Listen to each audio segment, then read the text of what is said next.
মাতবর সাহেব আমি আর কি কমু ওর কাছেই শুনো। কে গো বউ কওসান তোমা কিনে না রে বাচ্চা মাদর সাহেব কি আর কমু আমাক বিয়া করে আনছে টিকে খালি ও আমাক দুঃখ দেয়। এ সামনুল কি কয় না দুকু দাসকে দেখোস না ওরা এখনো বয়স কম আছে দেইতে হইনা কাম করা হারস না। হেই মাদর চাচা কি কই না আমাক কষ্ট দেয় খালি রাত করে জ্বালা যন্ত্রণা করে।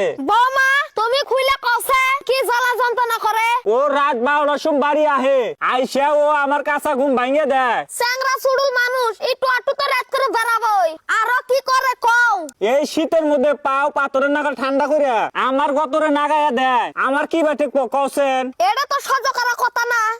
তারপরে ও কম্বলের তলে মুখ নিয়া খালি ডাস ডাস করে পা দে তাতে কোনো সমস্যা নাই। আমি খালি যদি একটা ফুসপাত দেই ওর বলে দম বন্ধ হয়ে যায় আমাকে ও নাতি দিয়ে খাড়ে থেকে ফালাইয়া দেয়। ইস এই কানার কপালে কোনদিন ধন না রে তোর তেল ধরছে এই ঠান্ডার মতো কত যুবক বয়ের নিগে ইসার মতো লাভ করে ওরে কি তুই জানোস।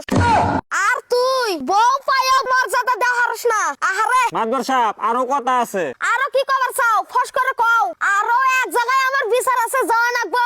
আমি রাত করে মুতপাট ডাকলি উঠবো না আমি নতুন মানুষ ডর করে না কওছে। হ্যাঁ ওটা তো হয় ও যেসব বাইরে বাড়াবো তুমিও হাতে বাড়ান হারো না। ও তো আর মুতপাট নিয়ে বাইরে বাড়া না জাংলা খুইলা হ্যান্ডেল বাই করে ছাইরা দেয়। কে তুমি জানলা দে মুতপা। হেই মাদবর আমার কি আর সম্ভব। হাট আরে পাঁচ টাকা দিস।